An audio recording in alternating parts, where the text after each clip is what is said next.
wabarakatuh. Perkenalkan, nama saya Syifa Heria dari Prodi Pendidikan Teknik Elektro 2017. Di sini saya akan memaparkan terkait laporan PKL saya dalam PPT atau presentasi. Di sini saya mengambil judul efisiensi pembangkit listrik tenaga surya pada Sekolah Rehab Total SDN Pondok Labu 0105 oleh Dinas Pendidikan DKI Jakarta.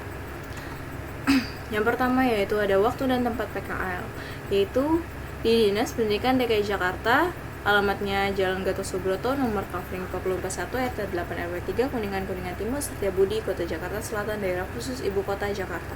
Tanggal pelaksanaannya 6 Januari sampai dengan 28 Februari 2020. Hari pelaksanaannya Senin sampai dengan Jumat, waktu pelaksanaan 07.30 sampai dengan 16.00. Bagian atau seksi di bidang prasarana pendidikan seksi gedung yang mengurus bangunan gedung sekolah, salah satunya Rehab Total pada tahun 2019 lalu yang menambahkan prasarana baru, yaitu pembangkit listrik tenaga surya. Di sini ada profil perusahaan dinas pendidikan, yaitu unsur pelaksana pendidikan yang menyelenggarakan urusan pemerintahan di bidang pendidikan, yang melaksanakan urusan pendidikan agar terwujudnya layanan prima yang berbasis imtak dalam rangka menghasilkan tamatan yang berkualitas, produktif, mandiri, dan kompetitif. Selanjutnya ada visi dan misi, dapat dilihat di layar. Kita lanjut, dasar teori. Yang pertama ada efisiensi. Efisiensi adalah tindakan yang mempergunakan input yang minimal dan menghasilkan output yang maksimal, sehingga mengurangi pemborosan pada proses. Pada bidang keteknikan, efisiensi itu perbandingan antara jumlah suatu benda yang dipergunakan dengan benda yang dihasilkan. Jadi rumus umum yang dipakai yaitu E sama dengan O per I, atau efisiensi sama dengan output per input. Selanjutnya ada solar cell. Sel surya atau solar cell adalah suatu perangkat atau komponen yang dapat mengubah energi cahaya matahari menjadi energi listrik dengan menggunakan prinsip efek fotovoltaik atau prinsip PN junction. Satu sel surya dapat menghasilkan tegangan DC sebesar 0,5 sampai 1 volt. Dapat dirangkai menjadi seri dan paralel sesuai kebutuhan daya untuk meningkatkan tegangan atau arusnya. Selanjutnya ada inverter. Inverter jaringan atau dikenal juga sebagai PV inverter atau grid inverter adalah komponen elektronik daya mengonversi tegangan DC dari larik modul fotovoltaik menjadi tegangan AC, baik pemakaian langsung atau menyimpan kelebihan ke dalam baterai. Selanjutnya ada solar charger controller. SCC atau dikenal juga sebagai Battery Charger Regulator atau BCR adalah komponen elektronik daya di PLTS untuk mengatur pengisian baterai dengan menggunakan modul fotovoltaik menjadi lebih optimal. Jadi SCC ini ada dua, yaitu PWM Pulse Width Modulation dan MPPT. Nah, MPPT memanfaatkan kelebihan tegangan dengan mengubah tegangan menjadi arus, sedangkan PWM mengubah tegangan berubah-ubah dan arusnya tetap. Nah, baterai digunakan dalam sistem PLTS komunal untuk menyimpan energi yang dihasilkan oleh modul fotovoltaik di siang hari lalu masuk beban di malam hari atau saat cuaca berawan. Selanjutnya ada sistem proteksi pada solar cell, yaitu ada MCB dan pembumian. MCB berguna untuk breaker dari solar panel ke controller, dari controller ke baterai, dari aki ke inverter, dan dari controller ke inverter. Peralatan pembumian berfungsi untuk melindungi sistem listrik dari sambaran petir.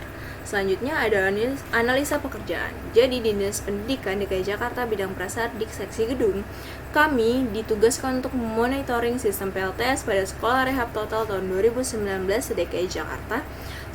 Salah satunya pada SDN Pondok Labu 0105 yang saya tunjuk sebagai topik pada laporan saya. Alasan saya memilih sekolah ini karena memiliki sistem yang berbeda dari sekolah lainnya, yaitu menggunakan sistem off-grid dan menggunakan baterai sebagai penyimpan daya. Selanjutnya di sini ada instrumen monitoring solar cell. Di sini kita menggunakan instrumen ini sebagai patokan untuk memonitoring di sekolah-sekolah yang dipasangi PLTS. Ada komponen-komponennya yaitu tipe solar cell, daya, inverter, modul surya, kabel AC dan DC dan lain-lain dapat dilihat di sini. Dan kita akan menuliskan spesifikasinya, bahkan keterangannya. Ya, seperti berfungsi atau tidaknya, ada kerusakan atau tidaknya, seperti itu.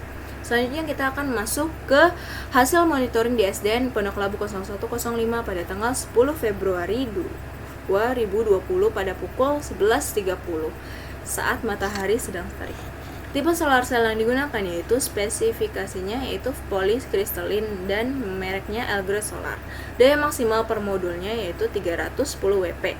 Luas penampangnya 1,95 meter dikali 0,991 meter. Selanjutnya, jumlah solar cell yang digunakan ada 26 modul, daya maksimalnya 8060 Wp, luas penampang keseluruhannya yaitu 50,39 meter persegi. Selanjutnya ada inverter solar cell, berfungsi untuk mengonversi tegangan DC menjadi tegangan AC, baik untuk pemakaian langsung ataupun ke dalam baterai. Inverter itu terbagi menjadi 3. Ada 3 jenis inverter, yaitu yang pertama on-grid, off-grid, dan hybrid. Dan di SD ini menggunakan sistem off-grid, yaitu sistem kelistrikan yang tidak terhubung dengan jaringan listrik umum. Dan spesifikasinya ada di sini, yaitu power maksimalnya ada 2000 watt. Selanjutnya ada solar charger controller. Di sini menggunakan tipe MPPT atau jenis MPPT, yaitu tipenya single MPPT 3KSM yang berfungsi untuk membantu panel surya bisa menghasilkan power maksimum. Di sini ada spesifikasinya dapat dilihat. Selanjutnya ada tipe pemasangan solar cell. Tipe pemasangan solar cell pada SDN 0105 Pondok Labu yaitu off-grid. Beban akan disuplai dari 2 sumber, yaitu PLN dan baterai, dan energinya akan disimpan ke dalam baterai untuk digunakan pada malam hari. Nah, di sini ada baterai. Secara umum berfungsi untuk cadangan energi yang digunakan di hari-hari dengan cuaca berawan atau kondisi darurat. Dan spesifikasinya dan baterainya seperti ini di sekolahnya. Selanjutnya ada proteksi penangkal petir MCB. Yang di sini ada surga arrestor dan MCB. Dan selanjutnya ada diagram PLTS. Awalnya sistem PLTS ini atau sistem PLTS off-grid memerlukan sumber AC PLN sebagai pemantik untuk menghidupkan si inverternya dan sistemnya agar dapat menghasilkan energi listrik dari modul surya. Setelah dapat dihasilkan, tidak perlu lagi sumber AC PLN. Jadi pertama-tama matahari menyinari modul surya yang membuat modul surya menghasilkan medan listrik dengan keluaran tegangan DC. Pada saat PLTS ini menggunakan 26 modul yang dibagi menjadi 3 bagian, masing-masing dirangkai secara seri, kemudian masing-masing dihubungkan ke MPPT, Maximum Power Point Track. Mengapa modul surya ini dibagi menjadi 3 bagian?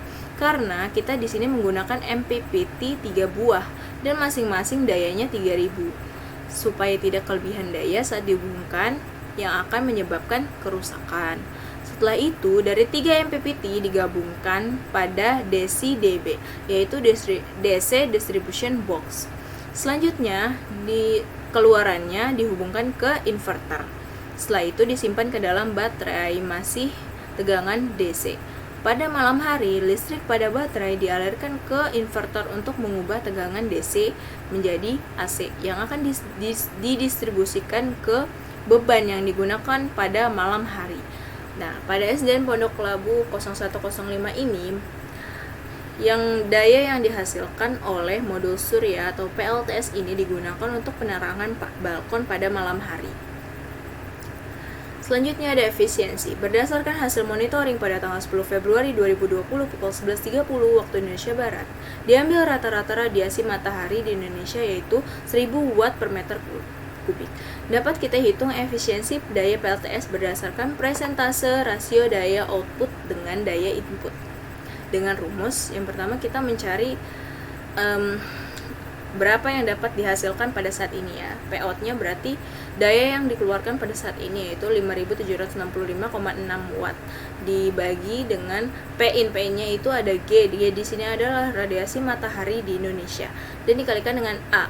A itu adalah luas penampang dari modul surya dan dikalikan dengan banyaknya modul surya dan dikali 100%.